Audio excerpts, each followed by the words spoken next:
Street Gems Network. Yo, what's poppin'? It's your boy EJ, aka Sir Evangeline Joseph, aka The Bully, aka Mr. 10 Feet, aka Stubby Fingers. Hey, this your boy Willmatic Beats, the Golden Boy. You already know what's going on, man. Another good episode. Man, let me tell you something, bruh. We got the great Mr. R.A.P. The Mr. Africa. I'm trying to take Dorion Jacqui is in the How you doing? I'm good, bro. I thank y'all for having me, man. I thank y'all for the opportunity, bro. Look, bruh. Hey, man. You're great, beautiful, PR person. Right. She hit me.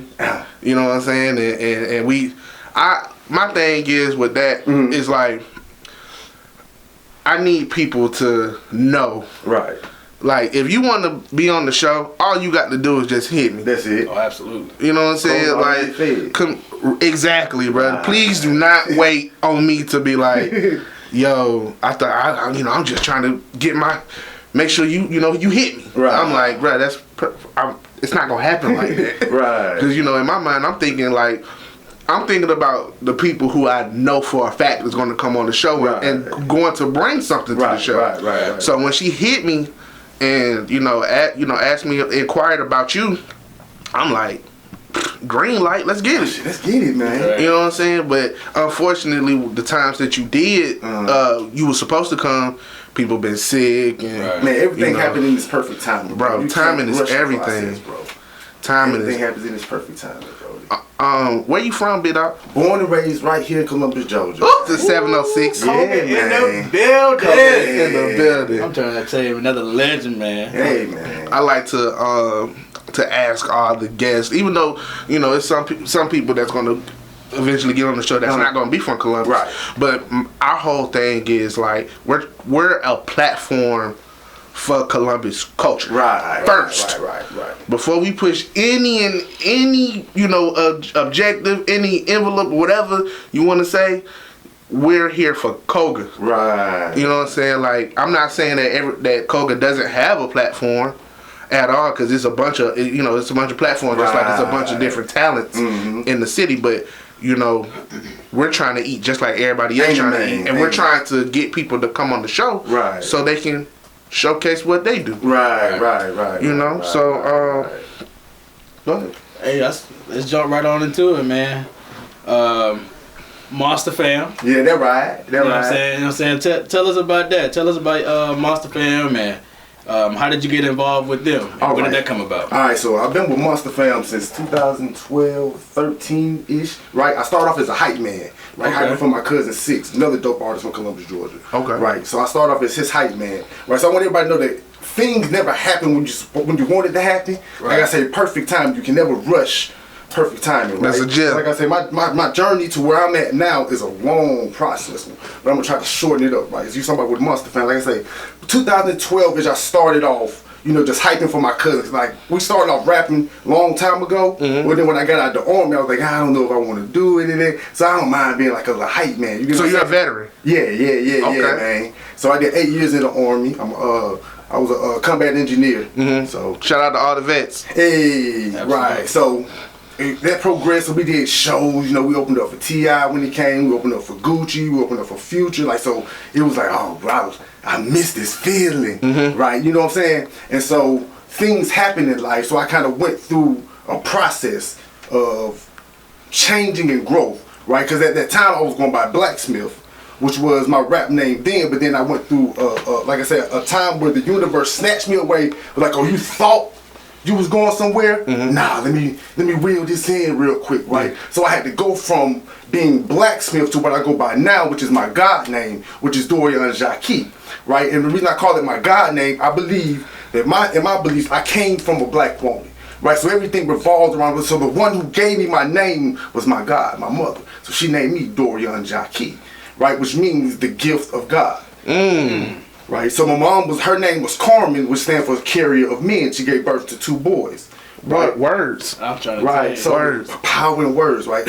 So through this process, I had to learn who I was, right? Like, so I said, if you want to do music, you don't want to be, we always talked about how I hate everybody who puts on this persona or this fake thing to make it in this hip hop world. I said, if I'm going to make it, I'm going to make it authentically me, right? So I took away everything. So I stopped cursing in my music.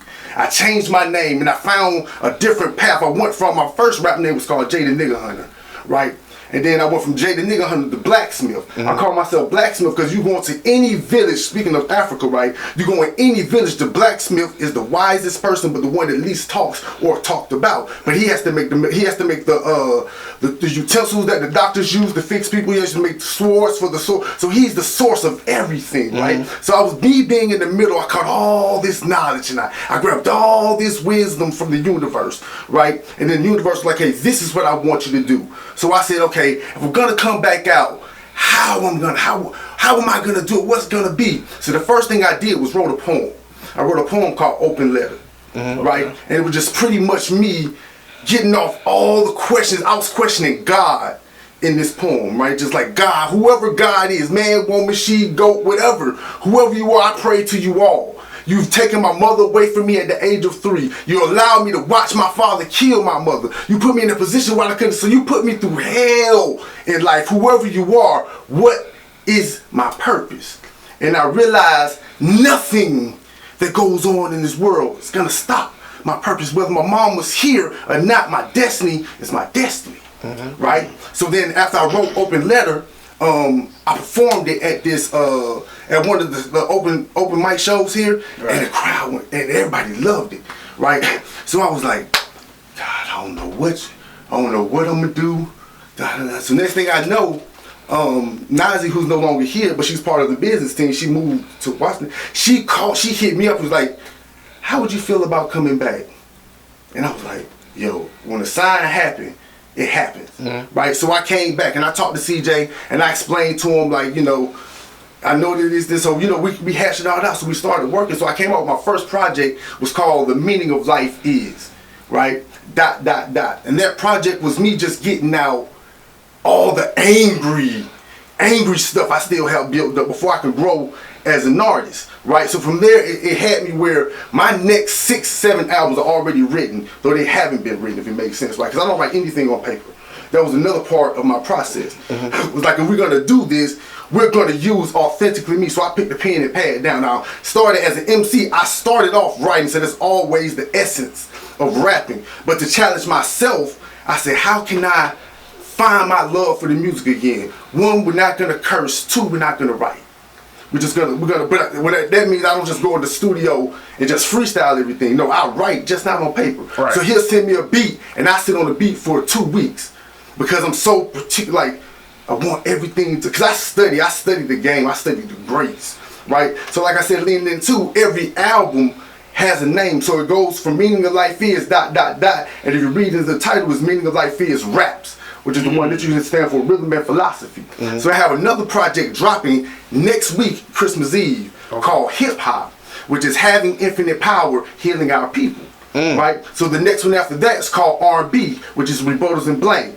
Then the one after that is called Poet, which is Perception Over Every Thought. And the last one, which is going to be my 444, is called Jazz, which is Just as Well as Zen, right? And so all of this, I brought all this to say, this Monster Fam isn't, yes, it's a label, yes, it's all that entity, but this is what saved my life as a person, right? So Monster Fam to me is a life. There's no switching, I collab with anybody, but I'm never, ever, ever leaving this MFMG because it's more than just a brand. You know what I'm saying? Like, this literally saved my life. You know what I'm saying? Okay. Wow, man, that was a lot.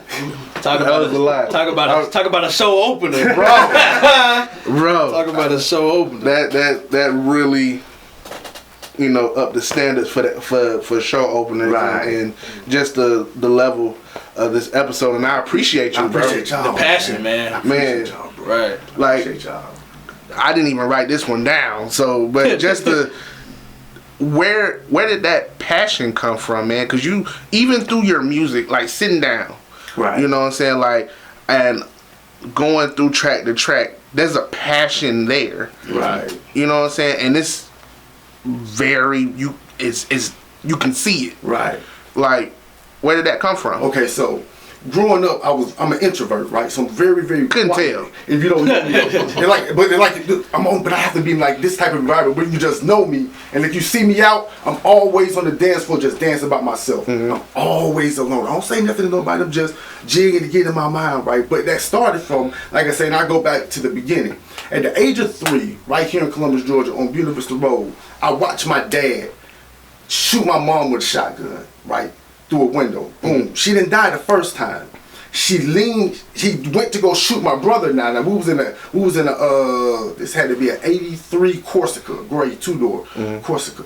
And so he went to go shoot my brother now, and my mom leaned over my brother now and said, I'm gonna die so you can live your purpose. Right? So that always stuck with me. So the first person to pull up to the scene, just so happened, my grandmother worked with the police department at the time. She's the first person to pull up to the scene. So I had to give the police report of what happened. At 3. Yeah, at 3 years old, and I still have it. Like, you know what I'm saying? But I had to give the police report of what happened in this whole chaos. Right? So growing up, you can imagine how that affect the main 3 people in my life.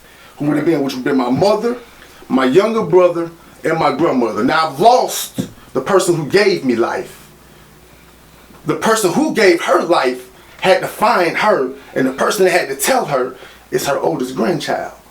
So now I'm forced with my brother blaming me for the death of my mom because I couldn't protect her. It doesn't matter what our age was. You get what I'm saying? I know you say it's irrational, unless you've been through that situation, you wouldn't understand. So I don't blame him at all. You get what I'm saying? But this is also part of the passion. This is my journey. I was prepped for who I was from birth, literally. So everything that I went through was so that when I get to where I'm going, there's nothing that can stop me. Because I've seen it all. That's why I call myself blacksmith, because I've been placed in the middle of everything.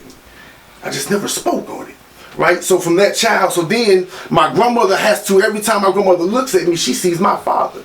So there's a hatred, though she doesn't hate me, she hates what she sees.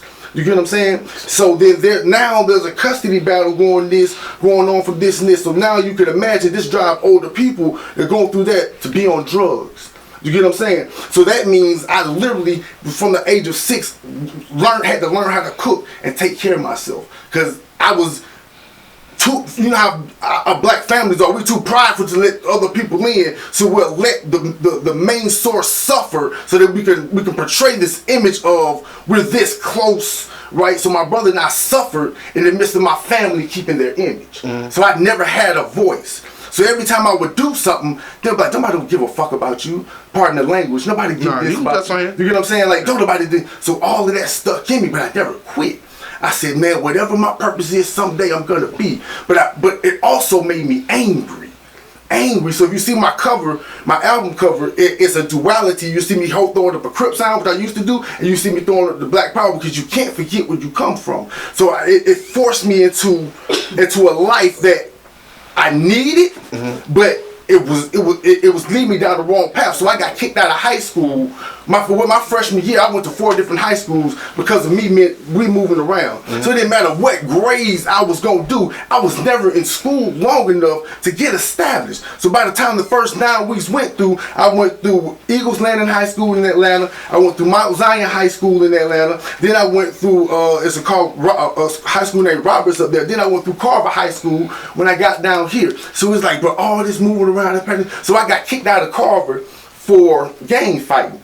You know what I'm saying? And so from there, I said, man, bro, you got to do something. But you just did that angry, so I went to Job Corps. So in 05, we go down and I get kicked out of Job Corps because some gang shit happened. You get what I'm saying? So I'm like, bro, this shit's fucking my life up, bro. Right? You know what I'm saying? So I'm like, but I'm still not saying anything. Now, I'm doing music and I'm writing music, but I'm not putting anything personal in it. You get what I'm saying? I'm just holding all of this and holding all this in. And so I go off to the Army. So 2006, I say, fuck it. The judge give me a judge, say, you get in trouble one more time, I'm gonna give you an option. I know what you've been through. If you take these 7 years in jail or you sign up for 8 years in the Army. Shit, that was an easy choice, bro. fly me out. So I'm thinking, I'm gonna get there, this shit gonna be chill. Like, oh shit, I ain't worried about nothing, you get what I'm saying? So I go, May of 2006, I leave and I go to Fort Leonard Wood for my basic training. I get out of basic training in October, right? So I leave I didn't have to get to my duty station till November 12th. And that's Fort Lewis, Washington. Right. So I drove from here to Fort Lewis, Washington. I'm getting there, I'm like, oh shit, I'm gonna probably get at least 6 to 7 months before I gotta do anything. Shit, me, I get there, they said you got 2 weeks, we leave November 26th heading to Afghanistan. I said, you a motherfucking lie, I ain't learned nothing about no army. But they said, well, you finna learn how to be a soldier. So November 26th, I left, no family, ain't have nobody. I'm like, bro, what the hell have I gotten myself into? What is this? So I go off to Afghanistan, and I'm like, shit, what the hell gonna happen? So in 2007, we got hit with a suicide bomb. It was in the People's Magazine of the August issue.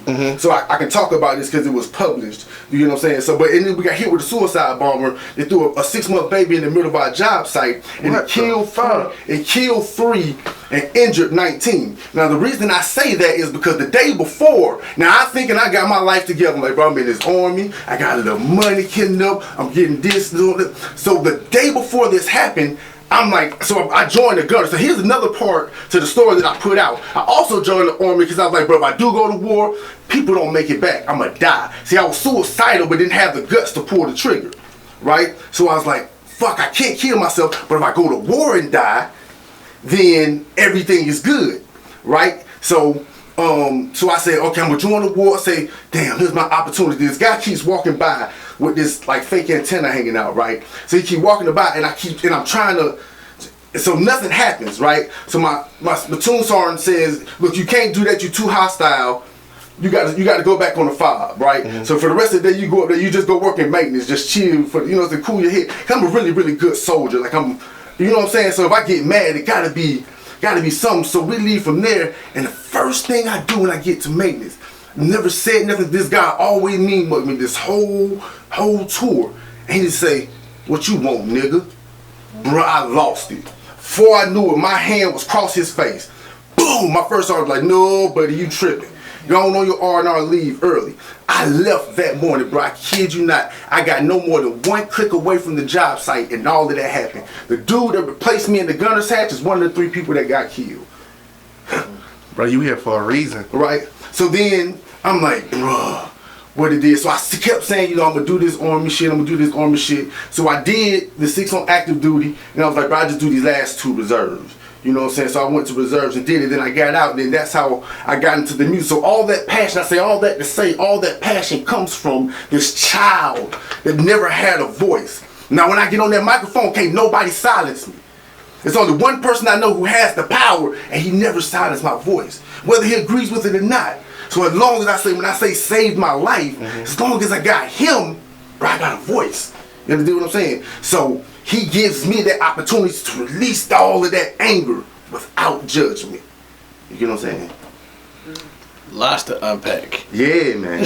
I love it. Lots to unpack. I love it. It's a lot to unpack. So before we go on with other questions, I would like to hit on some of the things that he talked about. Yeah. You know what I mean? One of the things I want to talk about is trauma. Yeah. How tough is it to translate trauma into not only music, Right, but good music? There's a process. There's no. As long as I can think of anything, because like I said, I dream about everything that happens. If you have PTSD, you know what happens. You go through things and you never forget that shit. You know what I'm saying? And so PTSD, I learned PTSD wasn't just military. So what happened with my mom was my first introduction to PTSD. And now when I talk, at first it was like, yo, bro, I'm not gonna do it. But I say if I'm gonna do something, but we gotta go all the way. Forget what anybody has to say. Everybody's entitled to their opinion. Doesn't make it fact.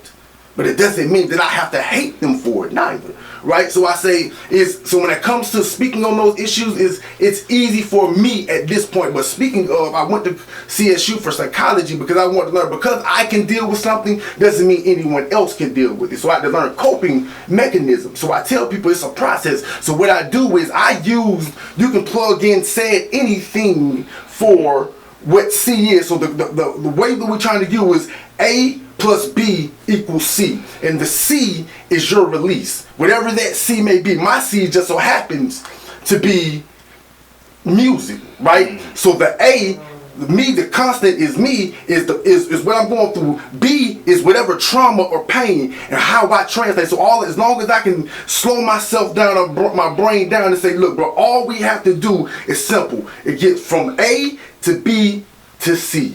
Right. You get what I'm saying? And so I started learning, like, to tell people, like, okay, breathing works. I know it sounds cliche, but breathing works. I promise you. If you stop and you take a huge breath in and you breathe in through your nose and out of your mouth, you do that 3 to 6 times, I promise what you thought you had a clarity about, you'll be like, oh, man. Oh, real quick, I have to try. Go ahead, Brody. You ever heard of Wim Hof? Yes. Wim Hof, yeah, that's what it made me think about when you talking about breathing, like how you can heal yourself and Yes. really clean like a lot of your body. And Right. So that was just another tidbit. Right. So, with you going through life like that, early on, you had to pretty much unlearn a lot of stuff and relearn. Right. Correct. So, to a young Dorian or to a younger artist who may be listening and wanting to know, Right. like, how did you, what was the situation in your life to be like, okay, this is not right. I know how people may handle certain things, Right. but I need to know how to unlearn this and then just create and relearn something completely different. Right. Okay. Because see, I've always questioned everything since a child. Right. So first thing I questioned in life was, how can a person not control their anger to a point that it forces you to take a innocent person's life, regardless of what they're saying? Now, speaking about my father and my mother, right? So at a very young, only thing I would say when anybody would talk to me when I was younger is why. And I mean, what you why? Why? What causes a person to want to take this person's life because they didn't want to do what you said do? Then I had to start reading, there's underlying things that happen. So the older that I get and the more that I start questioning things, it was like, okay, so if my first understanding was, all I was told was that my dad wrote 3 letters. He wrote one to me, he wrote 4 letters. One to me, one to my brother, one to his mom, and one to my mom's mom, right? And so the 3 went to my grandma on my mom's side, so she burned the letters my brother and I was supposed to. I understand the reasoning. Right, and it doesn't make it right. It hurt me because it would prevent, but I understand the reason why she did it. You know what I'm saying? But there's also underlying tones in it. So the more that I got older, I realized, everything y'all telling me ain't true. So why you didn't tell me that when you was working with the police department that you was sending people to mess with, you know what I'm saying? Why you didn't tell me about these other situations? I said, there's more than one side to a story. Right? So then I started learning, I took that to start learning, like, okay, what else am I being lied to about? You understand what I'm saying? So I started talking about, then it was like, bro, I know why I'm not doing well in school, because none of these lies make sense. There's certain stuff in these books that you're teaching me that you can't tell my sensible brain that it works. So I just questioned everything, bro. Just questioned everything. What does meaning mean to you? Meaning. Like, obviously there's a meaning to everything. You know what I'm saying? There's an answer to everything. Right. But when you realize that, like, what almost kind of like time. Right. Time is the most valuable thing in the world. Right. You can't get it back every time. Like, I like to equate time and words. Right. Because as much as you say, can sit back and be like, oh, words don't hurt. Right. You can't get that back, bro. Right. You can't take that back. Once it's in the universe, it's out there. Like, bro. you know what I'm saying? Like, that's why, words mean a lot. So meaning to me, if you're asking me what my personal definition of meaning, quote unquote, is as you said, to attempt to find a solution. Now, certain things you may never find because certain things are infinite. Like time is infinite. So, but what we do is we create these equations to try to find what time is. Right. You get what I'm saying? But we can't. It's hard to explain how you can tell me we set the clocks back 1 hour, but I lose 3 hours of daylight. Yep. That doesn't make sense. No. But then it has to in a point because we can't prove otherwise. So the meaning is just the attempt to find the solution to whatever your said problem may be. So I have is there ever a time where, you spoke on A being you, Right. B being the issue or the trauma, Right. C being the release. Is there ever a time where music isn't cutting it and you have to find a different kind of release? Yes. Talk about those times. That's the pressure that I put on myself. Anything else outside of the pressure I put on myself, I can never find a direct answer, but I can always find a way to cope or find a way to. But the pressure I put on myself sometimes, that we put on ourselves, sometimes causes us to do a lot of things that we do. You get what I'm saying? For example, for image, I used to have my tooth came out. You know what I'm saying? So I was like, bro, for a long time I held that back. I wouldn't get in front of the camera, whatever. And I was like, Rich, that's as simple of I am the creator of I call myself a god. That means I can create anything that I want. I can create any image that I want. So why not just go get a grill and put it in and no one will ever know? You get what I'm saying? And so pressure is the only thing the pressure I put on myself is the only thing music can't help, because it's hard for me to critique myself because I've always felt like I'm coming from a biased standpoint. I'm always gonna look at myself on the better side. So for me to analyze myself, I have to put myself where you're now in control of what I think and what I feel, and that's where I feel like music can't control that. Is Dorion his own biggest fan? And does Dorion love himself? Now, yes. And it's just recently when you come, my biggest fan is for this album. I've literally listened to this album 300 times, bro.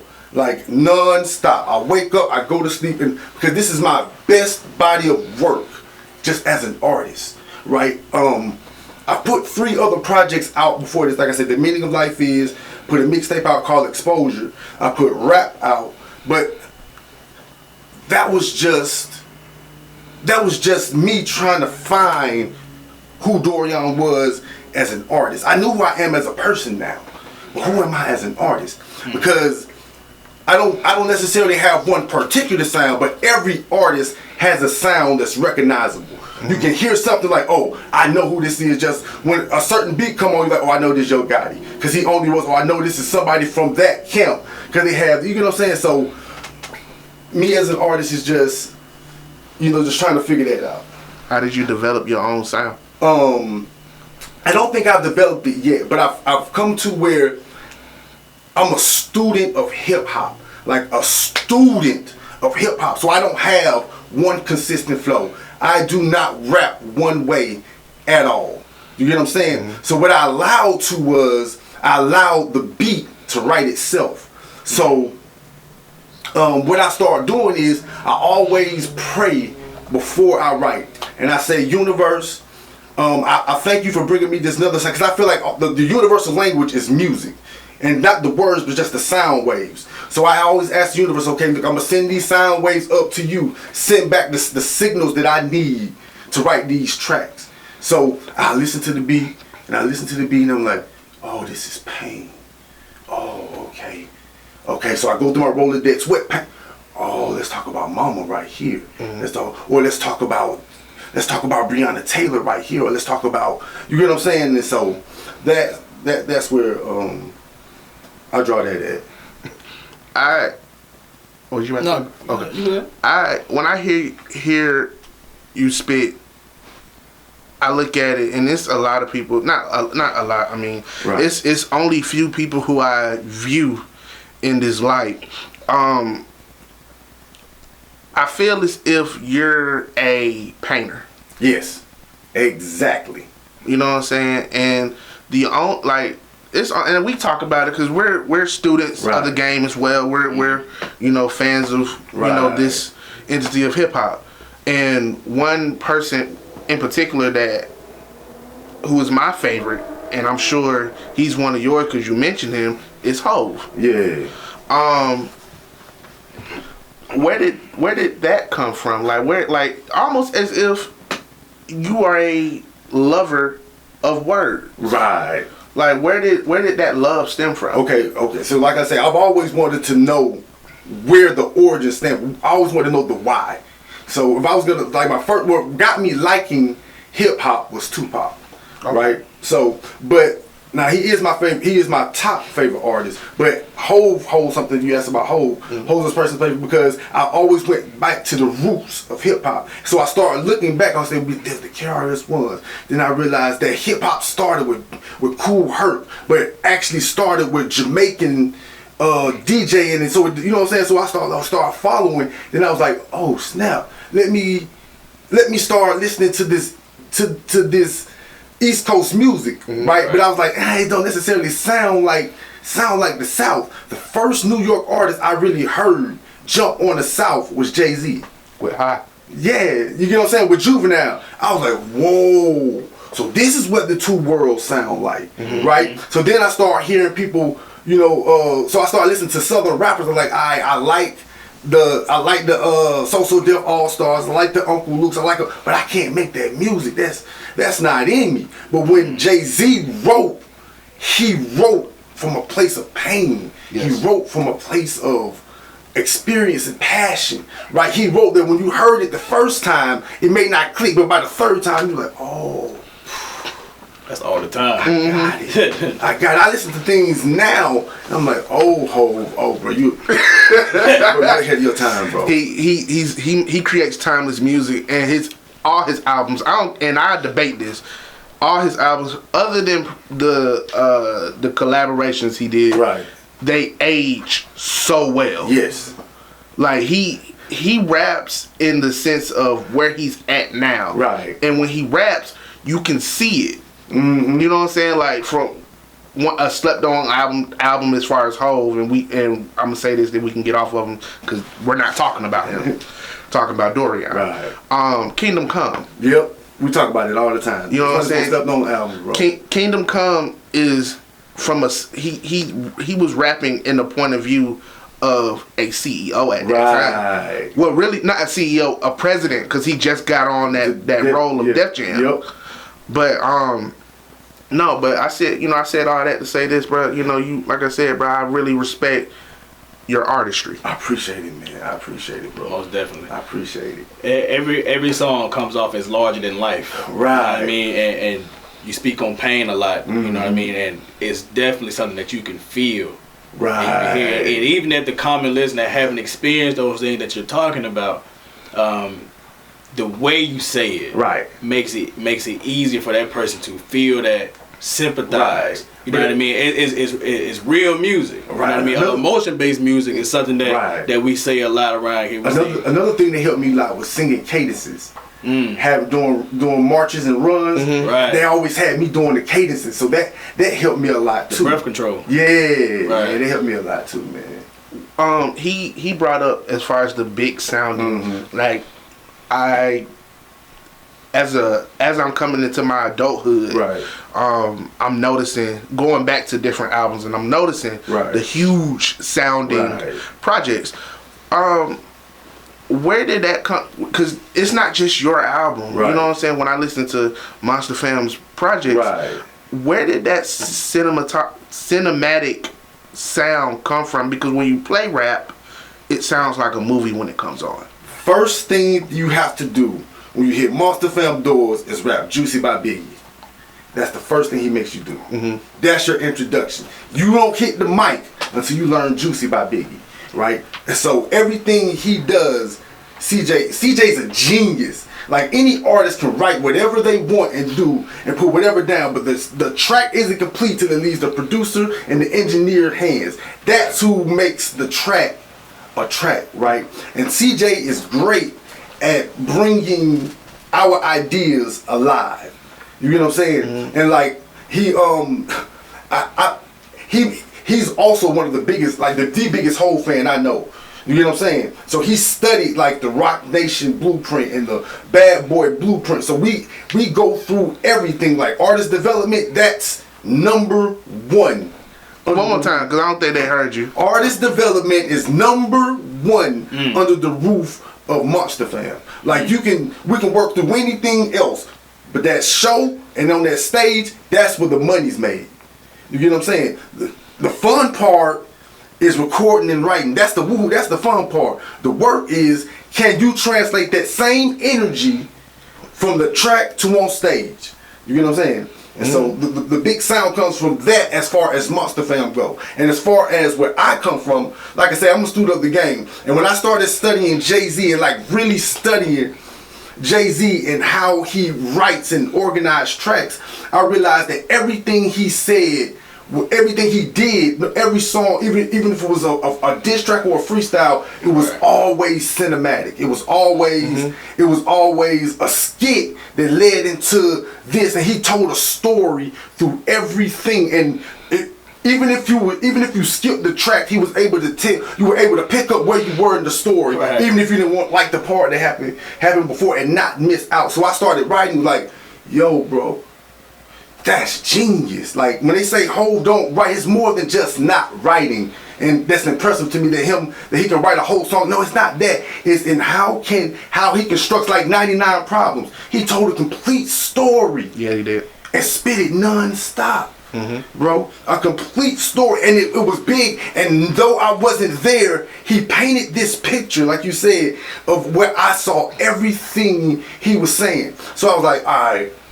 So Hov did that. So you like pop, right? Like, yeah, okay. So I started looking at pop mainstream songs, Dear Mama and Brenda Had a Baby. All those were big. They were all, yes, he had a message in it, but the way he was able, like Picasso, to paint a picture with his words, where you saw everything before you even saw a video. You felt the pain of Brenda dumping her baby in the trash can. You get what I'm saying? Yes, sir. So I was like, oh man. So then it went on. I was like, okay, so I started studying Drake, and I started studying like Big Crit, and I started studying David Banner. And David Banner was like, people don't know I do the Gatorade commercials.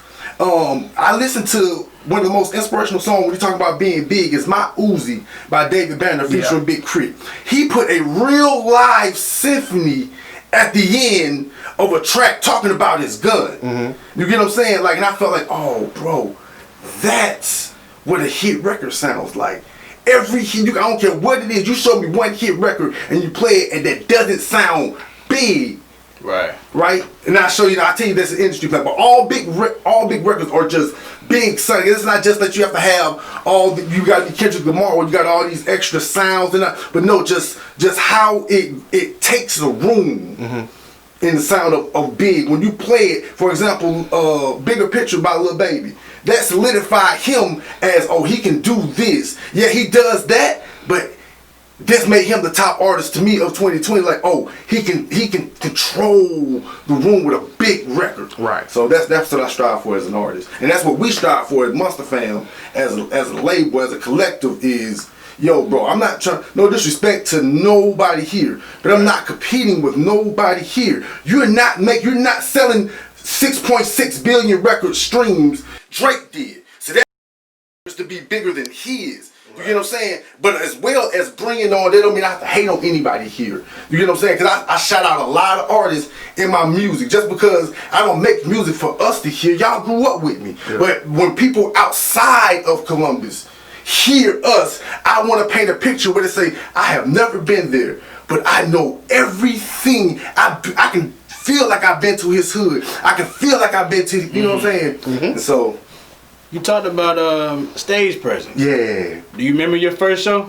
My very first show, as a solo artist, right? Yes, I tanked, I bombed, and it was for Foxy 105. It was at the Liberty Theater. And I was the headliner, bro. Oh my God,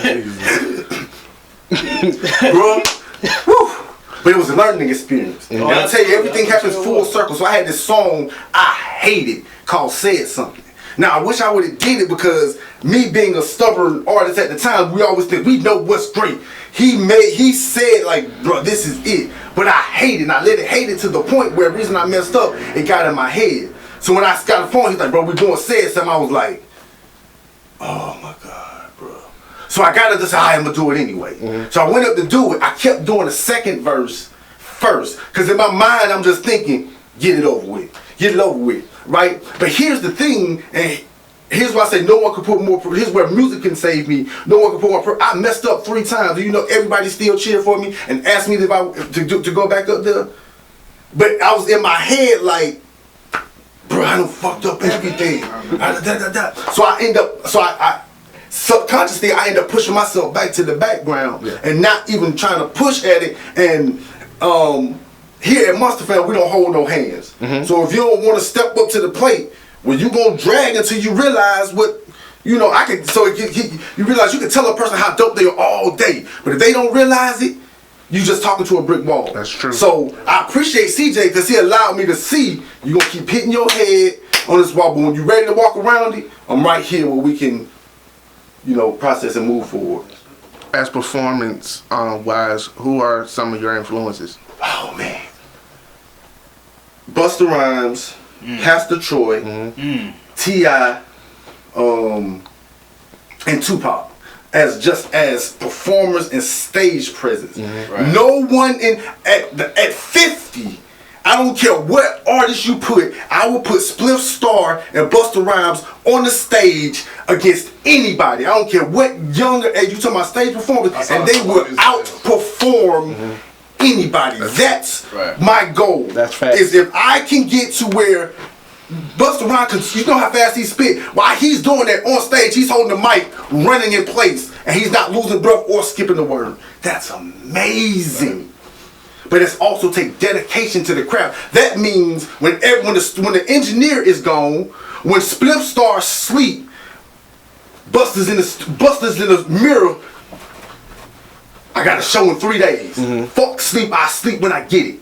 You know what I'm saying? And so after that, so I go down to the little bro. If Busta Rhymes at his age can leave it all on stage, I gotta damn near pass out on this motherfucker before you take me off and I not give you my all. Because I don't care if you paid $3, I'm going to give you the best $3 show you've ever had. I don't give a fuck if it's one person in the room or it's 25,000 people in the room. That one person is gonna feel like I just left a Jay-Z concert and he sold out Madison Square Garden.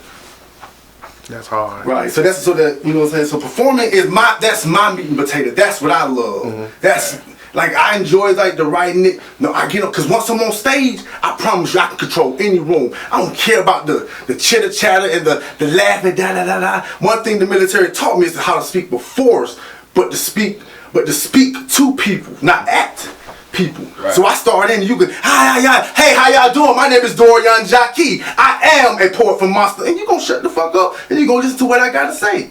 But I don't have to be rude about it. So I learned just by watching those greats, this is how you control the room. This is what's gonna get the money I want in my pocket. This is what's gonna get, well, the baby can say he charged $400,000 a show. I can charge $400,000 a show because I say I have the proof. Can't nobody, not even Busta the God himself, outperform me on this stage. You know what I'm saying? Absolutely. One of my favorite joints on the record is State of Emergency. Oh man. And I'm bringing this up because we're on the topic of performances. Right. To me, that's you put it all out there. Right. You're like, in my head, how I envision it. After that, you had to probably after you spit that song. You had to sit down. Yes. See, State of Emergency was written just for that. It wasn't written as a track for you to vibe to on the album. I'm glad that people like that track, but it was meant for me to once again get my message out and take control of the room. When I do State of Emergency, I know for a fact, when I first come up on stage, you can be like, who is this weird looking dude? But by the time I finish, you can be like, oh my. That was it. Oh my. You get what I'm saying? So I wrote State of Emergency because we always came to, I told CJ, like, if we're gonna come, bro, we have to have a plan. And we have to be able to do something. I have to be able to do something where I can go and I can talk to my people. And I can give my people the message. Like, I don't care if I lose this hip hop shit. I want you to know that I'm doing this not only for me, but I'm doing this for you. And that I'm here for you. And I realize that sometimes you have to talk to youth in the youth language. Right. You get what I'm saying? So me just coming to, because I can speak, I can get in front of a room and I can talk all day. But if I'm talking to 16, 17 years old, guess what they ain't trying to sit there and do? When I'm talking, they in their phone. When I come in, now what's the use of all the sisters marching with black steel? Down your neck, the hands of another, we just sweep it undercover. Grab a hold and try to change the color. Melanated, so we're feeling bad. Living black in America till another body jumping. You gonna shut the fuck up and you gonna be like, whoa. So I'm giving you the same message, but I'm giving it to you in your language, where you understand, and that's through, we always talk about these children, 88, no, they're brilliant, their minds work on different wavelengths, you get what I'm saying? So when you once you figure out, I had to figure out how to tap in into, oh, this is what they're gonna listen to. This is how they gonna listen to me. I can say the same thing talking like, look, bro, what's the sense of all this useless marching, bro? When folks still dying at the hands of another. What we look like sweeping it up? They gonna be all right, bro. But if I do that same thing, what's the sense of all the useless marching? Black still dying at the hands of so now the youth, and so I figured out, I wrote that track just so I say, this is the one the youth are gonna gravitate to. And this is one because they can jam to it. They recognize the instrumental because it's from Set It Off. From, you know what I'm saying, when Cleo got, so it's everything strategically placed. When he heard, I'm like, yo, boss man, I gotta do this. This is what I want to do. Back to cinematic. Right, so look, this is, taking psychology, you learn how to start somewhat manipulate what people want to get and what they're gonna see before they get it. So I said, okay, when people like songs, it's usually some resemblance of something old they can reference to in music, whether it's an old artist, whether it's a movie reference book. So this is my movie reference book, because look, there's no hook. No. On State of Emergency. But every time I jam it, you couldn't tell. You get what I'm saying? And so that's why that piece was wrote, for example, like you say, just for the performance and so I can control the room and give the youth what they need, but like I say, in the language that they will understand. Do you remember the first time you performed it and the reaction you got? Yes. What was it at? It was at Circa, downtown. Right. And it was for one of those Wednesdays shows they were doing. And the first time I did it, they were like, they received it good, but I did a poem called Open Letter first. Now if I do anything after Open Letter, it doesn't matter. Open Letter's gonna take, that's the only thing they're gonna remember me for. So the first time I actually did it, they really remember Open Letter before, but I always use Open Letter first as a poem and then transition, because the content in Open Letter preps you for what State of Emergency is gonna do. And what I always do, and what I've also learned from watching Busta Rhymes that he does, that a lot of people don't catch up on his shows, and the reason his shows are entertaining because he's telling the story the whole time. Now the story doesn't have to be true. This is entertainment. Right. It just has to make sense. Right? So some days we'll be feeling like, what tracks you want to perform? I'm like, what the crowd look like. So then we'll say, okay, these are the two tracks I'm gonna do: Open Letter, and am I gonna do State of Emergency, or am I gonna do Jeezy Flow? Okay, I see a lot of people with the Africans chains on. I'm gonna do State of Emergency. So Open Letters always. So I always start off like, hey, my name is Dorion G.E.M. I'm an artist with Monster Fan. I get my info, and here's what I'm gonna do. I wrote this poem called Open Letter, and here's why I wrote it. And then it transferred to me writing this song called. So on the spot, I just create a story of why Open Letter and State of Emergency makes sense. Why are you listening to me perform these, a poem and a hip hop song that really hasn't, how can I make it make sense? So when you finish, you're like, oh, okay, I get it. You made it make sense. Right. It was like putting pieces to a puzzle. Yeah. Then you just maybe didn't even it really exist. right. How much importance is statement pieces? They're major. But also as an artist, I realized that I can't get caught up in that because you get labeled as one thing. You get what I'm saying? And so I always try to have a piece where I always talk about, you know, just what's going on in our community. So with on hip hop, what I did was I usually, like the first 3 projects, I put a singular song that was on it, and I kind of have one on this one, which is the Jeezy flow.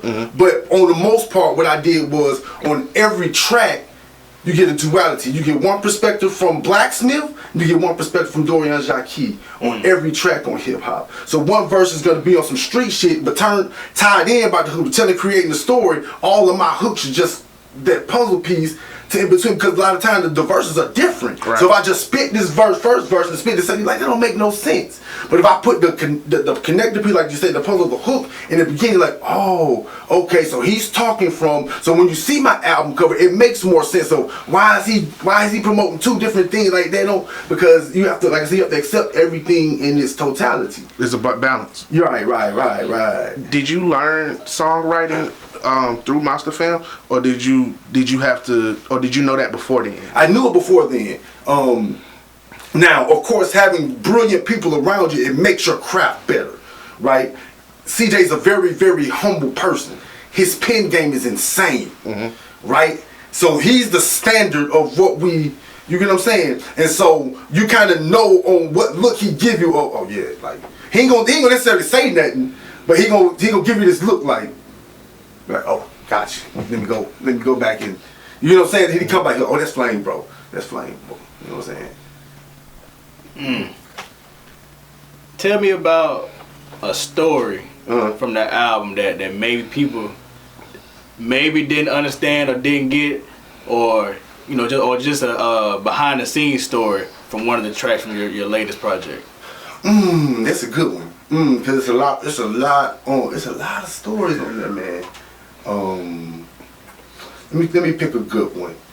I guess it's a story on, it's a song on there called Stop Signs and Street Lights, right? And behind this story, it was inspired by Kanye West's 808 Heartbreaks, the song itself, right? And how I wrote the hook, you know, and my verse and all that. But what happened was, it's like I said, it's a story about duality. So I used to have a Jag, right? I used to have a Jag back in the day, but I sold it because I was tired of the unnecessary attention that it brought. So I'm telling this in this story, so you hear me start off and say, doing 1 to 5 in the 35, got my stomach feeling nauseous. So I was on 13th Street, right? And you know where the gas station at, right behind the Crystals? Yeah. Right before so I'm sitting there, and I come outside, and it's like 3 o'clock in the morning, and there's some police out there, right? And they was like, and I hear them talking like, oh, we gonna get these niggas and da-da-da. Like they start talking. They don't know I'm ear hustling because I got my earbuds in. They just talking, shooting shit. They don't even see me walk by, and they talking all this racist shit, right? And like how they finna go do this. So I'm like, and they like, oh yeah, the next nigga we see type. So I'm like, oh shit. So I jetted, bro, out of this. The speed limit 35. I'm literally doing 105 in the Jag, bucking, right? But it's also another part to the story. Like I kind of merge 2 different stories together, because another part would say, trying to stay away from these flashing lights, but this fast life will merge you into such and such till you double up, now you double cup though you. And they talk about your people turning your back on it. So I went to the club, right? And I always ride solo dolo, always. So I'm out into the club, you know, having me a good time. So when I go to the club by myself, I don't drink, I just smoke. Right, that way that's why I can, you know, stay alert. So I'm in there and I see one of my cousins in there. He was like, "Yo, bro, we might have some, you know, some issues with this dude." You know what I'm saying? Like, and he drunk. I'm like, "Cuz, don't worry about it. Just ride, and I'll take you home, cuz." You feel me? And not knowing my cousin was setting me up, right? So I'm like, alright, so we leave the club. It was called Big City back then. Downtown. I don't know if y'all remember. Yeah, I remember. It was Big City. So I'm leaving Big City. So it's like 2:30 in the morning. My cousin stay in Phoenix City in Tin Top, right? So I'm leaving. We get ready to go, and I just see this 300, right? And then he was like, he ain't even look back now. He's looking forward. I see the 300 coming up in my review mirror, speeding. So I'm like, oh shit, what the fuck finna happen? He was like, man, there go that pussy nigga I was talking about in the club right there. So now my antenna's going off. I'm like, oh, okay, I see what's going on. And so Buddy tried to run me off the road, so I mashed. So then he tried to crash me, so I just slammed on brakes, and he kind of went in front of me and cut it off. But while he was doing it, he called the police, right? And so when Buddy get there, he was like, oh, my pregnant wife in the seat. You hit her. She pregnant, da-da-da. Because I kind of hit him from behind. There's no dent, no nothing like that. Hit him from behind. So my cousin's like, but you got any guns and weed in the car? You might want to go ahead and, because he calling the police. So he was like, do what I'm going to do, because my girl coming up. So the police on the way. He was like, my girl coming up, right? She leaving the house, and she coming to get me. So I was like, all right. So I was like, all right, if I'm going to get set up, do I want to get shot, or do I want to take the other route and just deal with an unfaithful family member? Right. So I was like, all right, cuz. So I put my gun and my weed, took it out the trunk, and we stuck it on the side of a bed. I ain't gonna put the building name, but we stuck it on the side of the building behind the air conditioning unit, right? So the police come up, everything. Of course, nothing happens to us. So the police was like, all right, y'all just go home. I ain't gonna write nothing. So I was like, all right, cuz I gotta get my stuff. He like, nah, cuz just go back and get it. So I leave, so I come back, I said, I leave, so I'm gonna go and swing around, because police like, y'all just gotta leave. He was like, well, my girl's in this car right here. I'm gonna go. He's like, I don't care what you go, just everybody's got, and you got 2 minutes to get him. So I had to drive off. So I'm like, all right. So I swing back around, I'm like, hey, cuz, you pick up my gun and my, and my weed and shit? He was like, man, you know what, bro? I got your gun, but it took your bullets and your clip, and it took your weed out the jar, but it left the jar. I was like, nigga, how stupid you think I am, cuz? That's so, family. Right, so you see me tell me I got this big ass jar of weed. Is it not safer just to take the whole damn jar? Who the fuck is gonna take it? Ain't none of this weed in bags. Right. So who just gonna take, who gonna take? Right. Right. Around dirty as fuck. Right. So now they want to put it in their own bag. Right. So I'm like, come on, bro. So like, bro, so like, all right, cuz, give me the gun and but here's what you don't know, how people forget how stupid you are. Now you just told me a couple of weeks ago, now we got the same gun. Your gun messing up, so you need parts and shit. Right? Wow. So now the parts that you need for your gun missing out my gun, and now my weed missing out of my jar, but they left a gun with nothing in it, with the guts gone, but and you leave a jar. I'm like, come the fuck on. So after that, bro, I stopped hanging out with any. If it's not, if it ain't family, my kids, him, I don't do it. And it's nothing against anybody. You get what I'm saying? But when you go through a situation like that, like I could have let it go left and I could have drew off on Buddy, but I ain't know how many more folk Buddy would have had coming. You get what I'm saying? So if I show I'm hostile, so sometimes you gotta be smart. Just because you got fired don't mean you gotta use I chose to live. Instead of, I could have acted ignorant and like, alright, fuck nigga, everybody get down, but I don't know who else got guns. You also showed logic in a situation that wanted you to react emotionally. Right. And bro, you're a man first. Yeah. That's what it boils down to. Number one, bro. And you know, not only that, like, bro, you sat there and you thought. It's a lot of people that don't think before they react. Right. It's a lot of folks that act emotional, and then when consequences come, they looking at themselves like, damn. I done fucked up. But it took that time to take them deep breaths. Right. But it goes back to me telling you, in the same situation I thought about it, I said, yo, bro, my dad could have been in the same. Why? What made him? Was there anything else he could have done that could preserve everybody's loss? $300 in weed. I probably off the street get the gun for $200. So $500 total on my life. Fuck that $500, bro.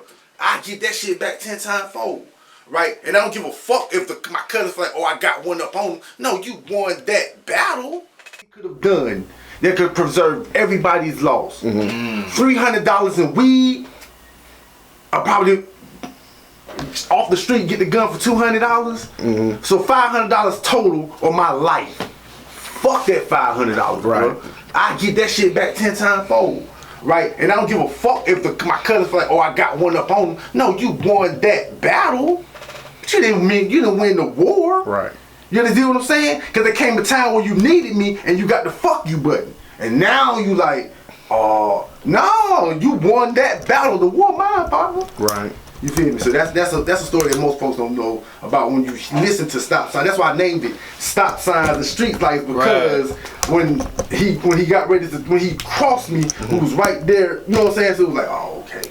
So how involved are you in your creative process? As far as like, not necessarily, we all know you write your own lyrics, right? But as far as the engineering and the producing, well, you know, most producers don't like you looking over their shoulder, so I don't stand in the process while I'm looking over his shoulder. But we have like, I appreciate CJ because like he'll send me, like, I have a song about 1 million versions of a song. He'll send like, all right, bro, here it is. Here's this mix of this song. What you think about this? Okay, I say do. Then he'll send me another. Like, I may not like this, but look, I added this here. I couldn't do this because you may have been too far away from the mic to do this, but we can flip this idea. So like, I'm the whole way through. Like, and especially with COVID, not necessarily want to always be. So you just like, he just emailed me like the same. Just keep going through. And like, all right, these are perfect. And then here's where with the da. He was like, all right, bro, I'm gonna do this. All right, bro, I couldn't pull this off.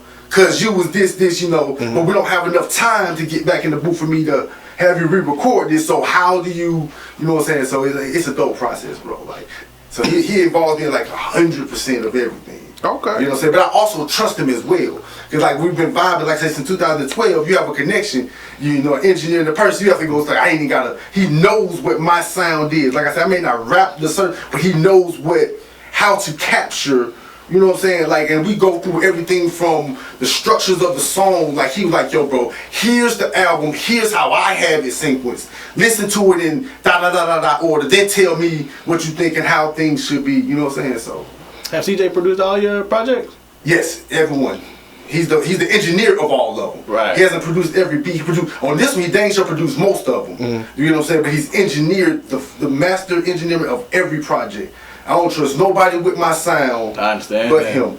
So even if I was to go, and he hates it, and I haven't done it, but even if I was to go record someone else, you don't do no mix. You just take those raw vocals and you send to CJ. He gonna cuss me out, but he gonna like, fuck, you making my life hard, black. But he's gonna, you know, even through all that, he always puts the best. And one thing I can appreciate about CJ is he always preaches ownership of yourself and responsibility. You get what I'm saying? Like, he teaches. He's not just one of those, like, oh, he could be selfish, like, look, you want my label, when I say go, and that's it. You know what I'm saying? But it ain't like that. He's like, look, he reminds me a lot of T.I. And T.I. just did an interview, I don't know if you watched Expeditionally. Yes, I did. He just did the interview with 21 Savage. And 21 Savage said, he said, what the first thing you asked me for, 21 Savage said, I asked you for $1 million. And Tip said, what did I tell you? Tip said, no, you don't want to do that. If I give you $1 million, I'm going to have to take 10 on the back end. But what I can do is help you get it out of the mud, and you can learn and earn it yourself. So then that's how CJ works. Like, but you know what you're going to have to, or you can take this process and you can take this blueprint that I've studied and print and say, this is how you build your brand. Monster Fam is the thing, but he allows Dorion Jackie to build its brand. As long as he just makes sure that it makes sense business-wise. Like, he's not gonna shoot it down as long as he doesn't fuck up his bottom end. He pretty much let it go. He'll pretty much tell you, like, it ain't gonna work, but if you want to fail, you can let it fail and we come back to the drawing board, then you can listen to me. But you know what I'm saying? But he always allows me to fall first. And then he never come back like, look, I told you, dumbass. It's never like that. You know what I'm saying? It's just like, alright, so where did you think you learned? Where did you go wrong at? Where do you think you messed up? Then I go back, he's like, alright, now here's the paper. Now what did I say? Right. So, are you gonna listen to me or are you gonna do it yourself? And I'm like, you got it, ball man. I'm gonna listen to you. So, one thing that I really appreciate in this is roles. Right. You know what I'm saying? You mentioned, you know, with your CEO, you know, CJ and yourself. You mentioned earlier with Busta and Spliff. Right. I'm a huge Busta fan as well, and Spliff Star. And I've always wanted to ask this question on one of our shows, but I never got the chance because I don't never think about it. But all about timing. What's the importance of roles? Major. Because you got your head right, but what people don't understand, because people want to have that CEO title. They don't know what come along with it. You know what I'm saying? He plays a role just like you do. Right. So what's the importance of it to you? Our motto is everything runs like a car.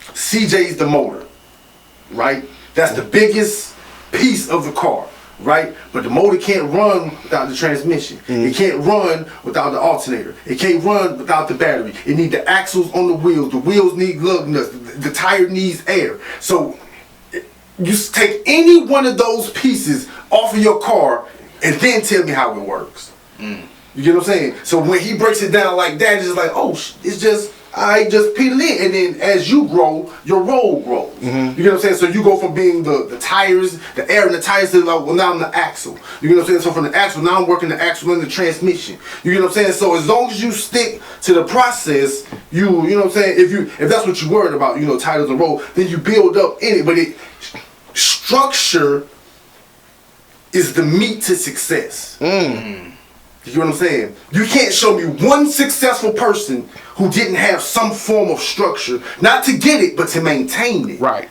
Anybody can get it, but can you hold on to it? I'm not trying to be in the game, catch one hit, and just be in the game for a year. I want 10 years. I want 15 years. I want 20 years. Hip hop is still kind of new. Hip hop is the only genre where after 30 you consider old. Rock stars 60 years old still performing, getting paid. You get what I'm saying? But this is why I appreciate, once again, Hove at his age can put out a 444, or he can put out the album with J Electronica. You get what I'm saying? Red it's Story. like, right, and just be like, oh, so there is no time. Yeah. There is no time. That's why I can appreciate the Griseldas, because they're 35 and they're just now hitting. Right. You get what I'm saying? Hitting mainstream, but they stuck to the process. They realized that, just because he driving this Bugatti, what we don't know is that a Bugatti got three radiators in it, and if one of them blow, that's $1 million. That's $90,000 to replace one radiator. So while he laughing at you on your Toyota Camry, it's only $40 to get the parts from Pillar Part for me, bro. You understand what I'm saying? Stick to the process, and then you're guaranteed to get to where you want to go. Oh, go ahead. Just knowing how your backstory and how you grew up. How important is it for Dorion to be a mentor, just to the youth, and if Monster Fan have any artists that's coming up, and just being a mentor to them? That's the biggest part of who I am. The music and all that, that's just the fun part. That's just me getting to the meat and potatoes of who I am, is helping build my community. So I started an organization called Mad V, which is Men Against Domestic Violence, because of what happened with my mom, right? So I created a thing where I help women get out of situations discreetly. You get what I'm saying? Where you don't have to put yourself in harmful situations. You get what I'm saying? And so that's the biggest part. But the part that I struggle with is, because that's my passion, and because that's what I do it for, I don't promote it like it's for sale. Yeah. Which is, as an artist, you have to find a balance, because that's what you have to do. You get what I'm saying? But I feel like, no, this is my baby. Like, I don't want people feel like I'm trying to monetize off of black women. No, I lost my mom. Right. So I don't want to monetize off of your pain. I don't want to monetize off of your hurt. And you know what I'm saying? But I have to realize that my voice is powerful. You get what I'm saying? And then I can't put those restrictions on myself, because I never know who may hear my story and you be like, yo, that's what I needed right there. That's what the universe was trying to tell me. You know what I'm saying? You also have your own organization called Weirdo Society. Yeah. Talk to us about that. Okay, so Weirdo Society, he started off as just trying to change the idea of the norm.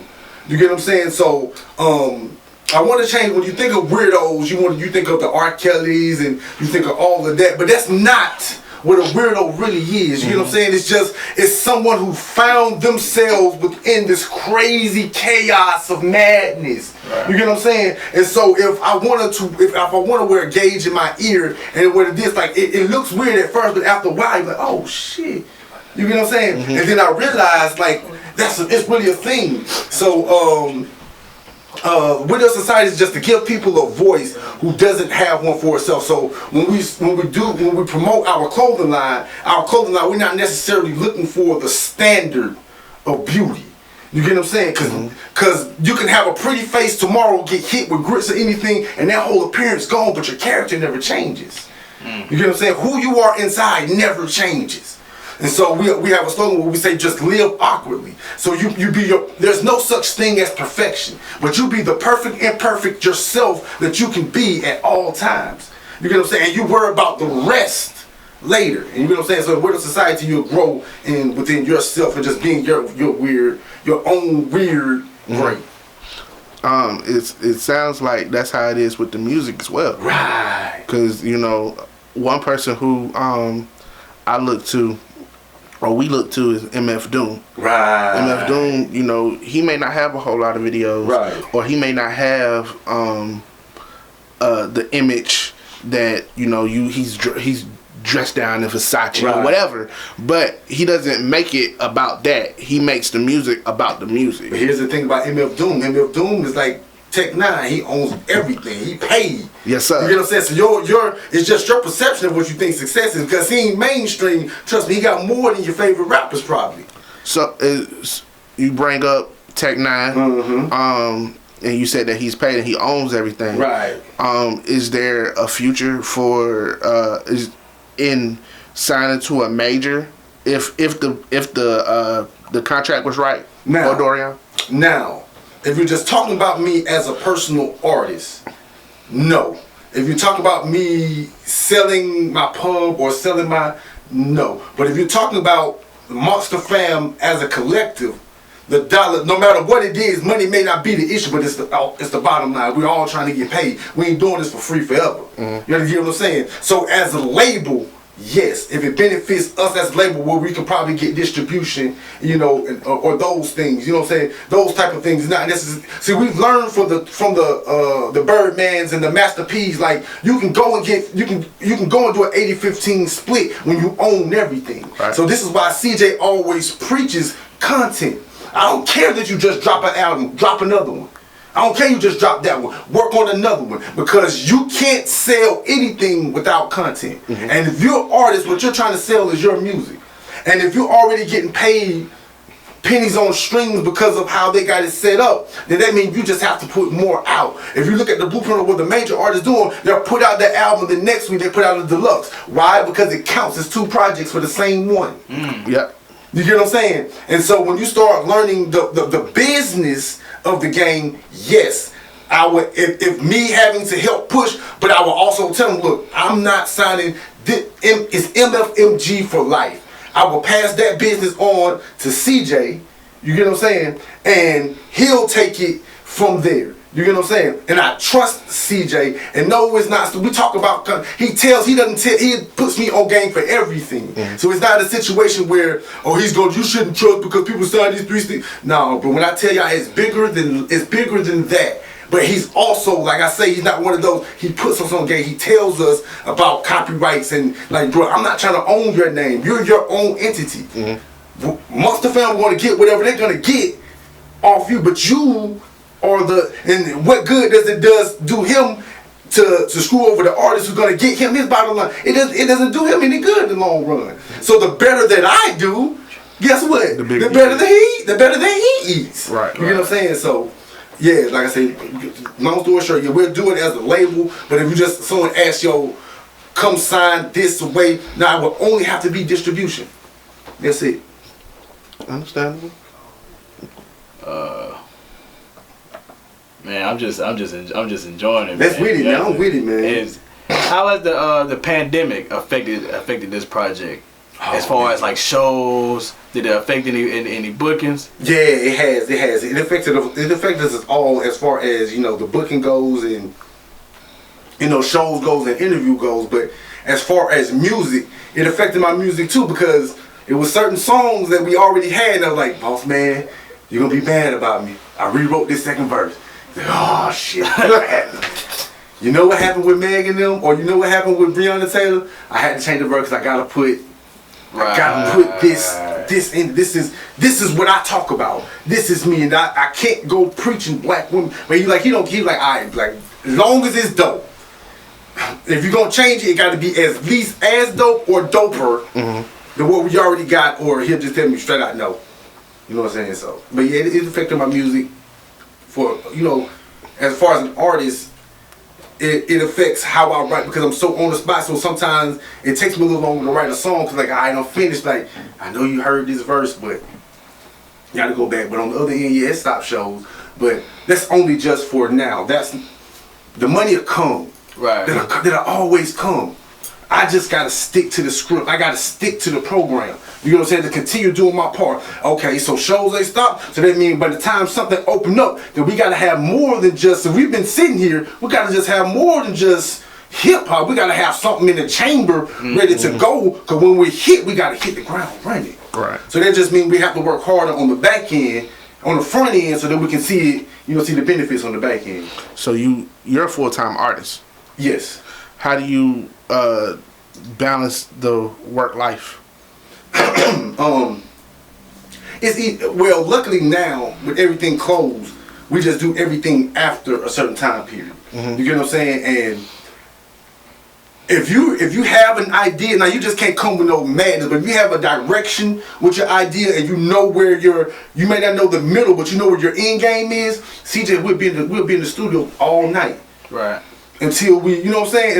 Until we get it. He's not gonna stop the process. You know what I'm saying? He's gonna be like, alright, like just make it dope. Don't make me be in here and we come out with nothing. Right. You know what I'm saying? And so I keep hearing you keep referring to yourself as blacksmith. Right. You know what I mean? It's like you flipping back and forth. Right. Would there be a time where you might release something as blacksmith? Just like he actually has a feature on the album. I brought him back for. There's one song, when you hear it, one verse, it doesn't say featuring Blacksmith, but you're going to hear from how the difference between Dorion G.E.M rapping and the passion with Blacksmith. And then there's one actual song where I wrote Battling Myself, but I didn't want to do it in the traditional sense, not like, T.I. versus T.I.P. Right. or when Cassidy went against bars. You know what I'm saying? So I kind of wrote it as a game show type of deal. So I ain't gonna give everything away because y'all will see it, but it's going back talking about Busta. It's Busta inspired. So when we talk about having fun, we want to be theatrical and just big. So it's gonna be, y'all gonna see me act a fool, man. Like it's a really dope track. But Blacksmith came back out for this one, and I do want to drop a project with Blacksmith. The different things between Dorion G.E.M and Blacksmith curse in his music. You know what I'm saying? So I didn't do it on this one because it's just on one track and another. Well, you know what I'm saying? But if I was to do a project, it would just be a mixtape, something I would give, like, because we're also big on image. So if I came out starting off one way, right, and say I'm gonna promote and take my music, cursing out of my music, I abandon my core fan base from say now I'm just gonna all of a sudden put out on the streaming sites me cursing every willy-nilly. You know what I'm saying? And so brand wise, I wouldn't do it, but I would do mixtapes, sort of like Weezy does his No Ceilings, because I do want to do one track though, because Lil Wayne inspired. The only track when Lil Wayne first started, he didn't curse in his music. He would say nigga things like, but he would not curse in his music. Fuck the world. That's it. So I want to have a fuck the world. I want to have one of those tracks on my album where we're gonna put out uncensored, but that's gonna be the only track that y'all get from me. So I'm just, it's hard to pick which track I want because it has to make, if I'm going to do it, it just has to be big, it has to make sense. Right. You know what I'm saying? Yeah. Maybe I haven't done my research due diligently, but when I was looking you up on YouTube, I couldn't find no videos for the project. Right. And see, that goes back to what we talked about earlier about the image. I had a missing tooth. And so I didn't want to be in front of the camera. You get what I'm saying? And so that's how I say CJ allows you to fall. You fall and say, all right, now what you learn? So, all right, so okay, I got it. So now we're on it. Like, so for this project, all the videos are coming. Like, we did put one out on Facebook, but it was just a Facebook video. It was like an in-studio shot type thing. But now we own it. Yeah, we own it. We got the process. But that's also part of me growing as an artist. You get what I'm saying? Like if I wasn't comfortable, he understood that he could have just said, look, we own this label, you got to get in front of the camera. But he also understood he wasn't going to get the best product. That's yeah, right? So he said, all right, Black is going to drive me fucking crazy. But let me get it to where he's comfortable, and then once he's comfortable, we can, you know, move on to the next process. I'm emotional with stuff, bro, so my eyes be running and shit. Bro, you good, G, bro. You know what I'm saying? Because like I don't get to talk a lot, so y'all gonna get a lot of passion. Where he's comfortable, and then once he's comfortable, we can, you know, move on to the next process. I'm emotional with stuff, bro, so my eyes be running and shit. Nah, you good, G, bro. You know what I'm saying? Because like I don't get to talk a lot, so y'all gonna get a lot of passion. Yeah. One thing I'm not afraid about is me being myself. You know what I'm saying? So there's a lot of issues that y'all ask me, like I don't talk to people about a lot. So that's why I'm not talking. I get because like that little boy's like, oh, I got an opening? Move. Whoa, let me come out, bro. You know what I'm saying? And so he's gonna come out every once in a while like, alright, someone hears my story. Someone hears it. You know what I'm saying? Because I don't necessarily go out and pursue interviews. I feel like I really could do dope interviews. You know what I'm saying? So but what we did do was create a podcast. I was gonna get into that. Right? And see what that podcast does is help me be on the other end. Right? So if I learn the business behind, if I learn, you know what I'm saying? So when I get in front of it, like, alright, but this is what it gotta be. If I can't see myself getting on Facebook and holding the camera just talking into nothing. But if someone brings me in the room, I'm not afraid to show anybody. I'm strong enough for myself as a man. I'm not afraid to show anybody who I am. You get what I'm saying? Because there's a lot of things I need to say that needs to be heard. Right. You get what I'm saying? And so, what has that process been like? Just the whole podcast and it's crazy, bro. Cause I went from a gang banging gangster, right, to damn, bro. What is all these feelings?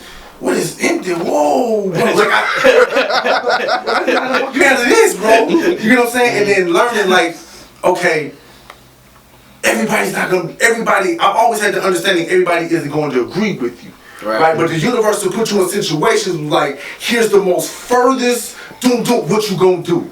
How you gonna handle it? Are you gonna go with Blacksmith? Or you gonna be Dorion Jackie? See, Blacksmith can win the battle, but he gonna fuck the war up.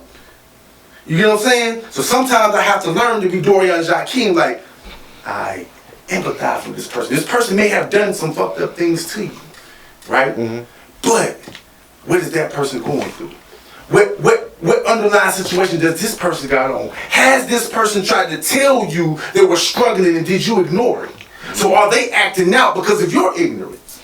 You get what I'm saying? So those are the things that I had to start, you know what I'm saying, start learning. How hard is it to flip the switch? It's not at all. Now it's not at all. It was before, because I was so afraid to let Blacksmith back out because he's aggressive.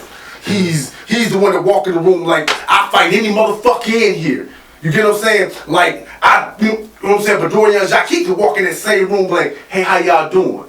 You know what I'm saying? My name is Dorion Jackie. Nice to meet you, King. Like, I don't know if anybody ever told you, but you're powerful. I've never met you in the life, but the energy that you get off show me that you've been given a reason to live and be here. I thank you for your presence. Your presence has saved so many lives of people you've never heard from. So whatever that you're doing in life, you continue to do that because you are perfectly you, and we need you. See, that's the difference between Blacksmith and Dorion Jackie. So I figured out how to, you know, plug and sometimes you gotta bring Blacksmith out. Sometimes you gotta let a motherfucker know they got you fucked up, right? And where they have you fucked up at. Right. But then Dorion Jackie has to come back. Now that I've shown you this bill, brother, I'm not trying to kill or hurt you. We have a other enemy. I'm really like, Blacksmith is really like the military. Blacksmith is like, fuck the police, like, bro, we shoot back. Like, I know laws. I know there are ways and loopholes. I can shoot you, bro. If you all you doing some fucked up shit and I get away from it. But is my family ready for that? Because it not just affect me. Now you start exposing some kind of system. Now I ain't got enough money. I don't care how much money I got. I cannot outlawyer a lawyer. You get what I'm saying? I can't outlawyer the government. So they can just take me to court till I run out of money and lock my black ass up. Them niggas not running out no money. Exactly. So then I had to learn how to, you know what I'm saying, maneuver. And the more that I get on the podcast, and I have to have people like, we had Mark Jones on. right? The DA right after he won, Blacksmith would have been like, oh, yo, fuck white boy, no. But I had to realize this man is human too. We may not agree, but he's still a man. That don't mean I gotta disrespect him. I can come, I'm gonna stand on what I say, but I ain't gotta disrespect him. You know what I'm saying? I can be true to who he is and who I am. Right. And we can agree to disagree. You get what I'm saying? Would you go into, you said you went to CSU, correct? Yeah. Would you go on to CSU and you majoring in psychology? Did you ever go to therapy before? Or have you ever been? Yes. Did it help? Yes and no. It didn't help me because I wasn't fortunate enough to ever have a therapist who gave a fuck. I've always had a therapist who wanted $1. So I could go in there and completely make up lies, and like I can go in there. I literally did this one time, and this is what made me take up psychology. I went to a therapist, and I was like, matter of fact, here's what happened. I had a mental breakdown in 2013, right? I was put into the same position my father was in, just about. So I was in it with the mother of my children, right? I don't hit women. I've never hit a woman, never put my hands on a woman, nothing, right? So I got ready. So we got into an argument, and my toxic trait is I just leave in the middle of the argument. I'm not finna argue with you. I know that's disrespectful because everybody, you know what I'm saying, but I'd rather do that than do something I'm gonna regret. So I walked out and went to go get in my car. So she comes out and places my daughter on the hood, on the trunk of my car. And like, if you gonna move, you gonna run your daughter over, you know what I'm saying? So whatever. So I go through this situation, and then before the situation over with, I found myself with a shotgun in my hand, which is the same weapon my dad used, right? So I said, what are you gonna do in this moment? So I threw the shotgun in my chair. I threw the shotgun in my car, and I drove off, and I drove, and I ran out of gas in front of the VA hospital in Decatur. Like that was God. Like I didn't fill up. I was in a 96 Caprice SS. And I just drove and I ran out of gas literally at the light in front of the VA hospital in Decatur. So I went in there and talked to that lady, and I told this lady, I started talking, I was just pouring my heart out. And she was like, oh really? So then I stopped talking, and she kept saying, wow. Really? So I said, oh yeah, and then I felt like the Animaniacs, and then we started talking. She was like, okay, this is what I'm gonna tell you. Just breathe. And I was like, oh, this lady don't give no fuck. So then after that, I say, therapy helped me, but it didn't. So I say, bro, if I want to go, I want to be something with someone who listens, who actually, I don't care about the money. I want to heal you. So I wanted to get my degree, but I don't want to go and be a therapist. I want to take down, like I say, start my organizations like Mad V and all of that, and then comfort people in other ways. That's beautiful, bro. That's beautiful, bro. We could go on forever, bro. But unfortunately, we had to do like a part 2. Right. But how we normally end shows off is we ask, what's the top 5? What's your top? Who is in your top 5? Artists of all time. All time. Okay. Tupac, Lauryn Hill, Andre 3000. 4 and 5 changes. Sometimes it's Sam Cooke for 4, but then if I stick hip hop, it's Hov, right? But and then 5 in hip hop would be Nas, but then 4 and 5 changes because it'll be, like I say, it'll be Sam Cooke, and then it'll be Whitney Houston. Right? Because I started off singing. That was my first thing. And if I think of the purest vocalist I've ever heard in life, just pure vocals, not talking about anything else, was Whitney Houston. When she sung I Will Always Love You, and I heard it live, I was like, oh, shoot. And then when she did the national anthem, I was like, oh yeah, that's it. That's it. She is the greatest female vocalist of all time, and that changed my life. She helped me get over stage fright in so many ways. Wow. Well, Dorion, we appreciate you for being on this show, man. Like I said, I thank y'all for having me, bro. we got to do a part 2. I mean, I'm always. Because I feel like this is not finished. This is definitely. This is not finished. Right. And the good words of a good brother Tor, this is definitely incomplete. You know what I mean? This is definitely incomplete. We need a part 2, man. I'm with it, bro. Y'all just let me know I'm back, man. I'm back. 1,000, bro. But this concludes this episode of Free Gems Network. Thank you. Thank you, brother. Free Gems Network.